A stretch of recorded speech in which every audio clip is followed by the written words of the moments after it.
Hello mga Marikoy, welcome sa aming mini vlog. For the bantay nga ang version na to ng batang ma-cute at napakaiyakin. Ito nga pala ang ganap ko mga Marikoy. For the bantay nga ako netong babying cute na to at napakaiyakin. Grabe, ganitong stage ka nga talaga mahihirapan. Paano ba naman? Ay mapupuyat ka nga sa madaling araw, mapadede lang siya. Tapos paglaki niyan, isasagot-sagutin ka lang. Ay nako, ewan ko na lang talaga.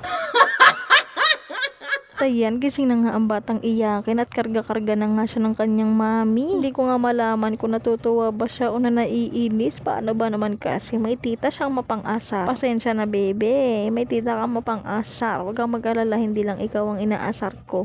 Huy. Halos nga ng bata dito mga Marikoy ay naasar ko na at napaiyak ko na ng bonggang-bongga. Siyempre yung anak ko inaasar ko rin yan para naman fair. Para naman hindi ako masabihan na nga unfair mo yung anak mo, hindi mo inaasar. Tapos yung mga bata napaka-OA. Kita nyo naman na napakabait niya sa video. May video kasi kaya kailangan mabait.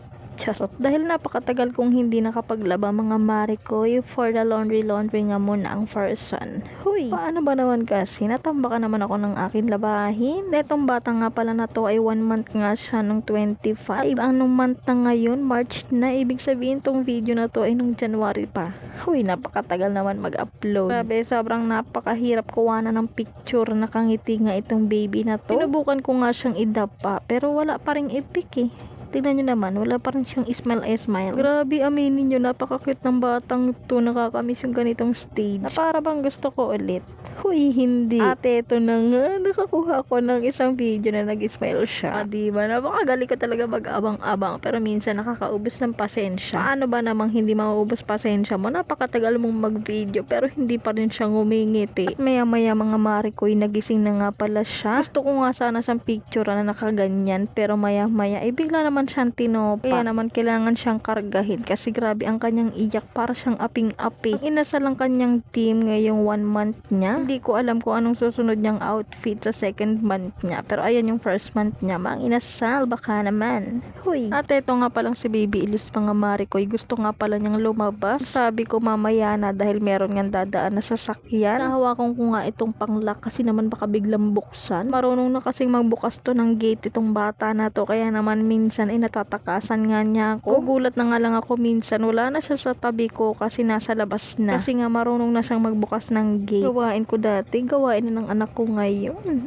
Huy. Parang nakikita ko talaga yung kakulitan ko sa anak ko kasi naman grabe naman talaga ang kakulitan. 100% ang energy. At eto nga si Papa Noriel mga Marikoy, inaayos nga lang pala niya itong motor. Pagkatapos niyan ay uuwi na nga kami dahil nga gabi na at inaantok na rin nga mga person. At eto mga Marikoy, pauwi na nga pala kami at ayan nga pala ang bata nasa harapan. Diyan niya kasi talagang gustong umuupo. Kaya ayan, diyan siya lagi kapag nauuwi na kami. At ako ito, tamang video lang na para bang nasaan siya, hindi na siya makita. Charot. Kaya naman lakarin to mga Marikoy pauwi sa amin. Pero dahil may motor, di magmumotor. Anong silbi ng motor kung hindi gagamitin, di ba? At eto, tulog na nga yung mag-ama ko pero ako ito gising pa, o di ba napakagaling. Ewan ko ba, hindi ako makatulog ng mga oras na yan. Kaya ayan, for the video nga lang ang first. Ayan nga si Baby Elise mga Marikoy, napakahimbing na nga ng kanyang tulog. O diba, sana all mahimbing na ang tulog. Kinabukasan na nga pala to mga Marikoy at eto, pauwi na nga kami sa kabila. Halata namang kakagising nga lang ng batang makulit na to. Tanghalin na rin kasi ng mga oras na yan at grabe na nga yung init sa taas. Na para bang nasa loob ka ng oven sa sobrang init nga. Kaya naman kahit gustuhin kong sa bahay lang kami, grabe ang init. Hindi talaga kain ng powers. Kahit nga buksan yung maliit naming bintana, sobrang init pa rin talaga. At sa gabi lang kami dito mga Marikoy dahil nga kinabukasan doon na kami sa biyanan ko. At eto, meron nga dumating na para silang batang makulit. Pinukulit nga niya to sa papa niya at sa wakas dumating na nga. Kaya naman ayan, tuwang-tuwa nga siya habang nagbubukas ng kanyang parcel. Eto nga pala yung pina-order niya mga Marikoy, yung DIY bracelet. Kaya naman kung meron kang baby girl na katulad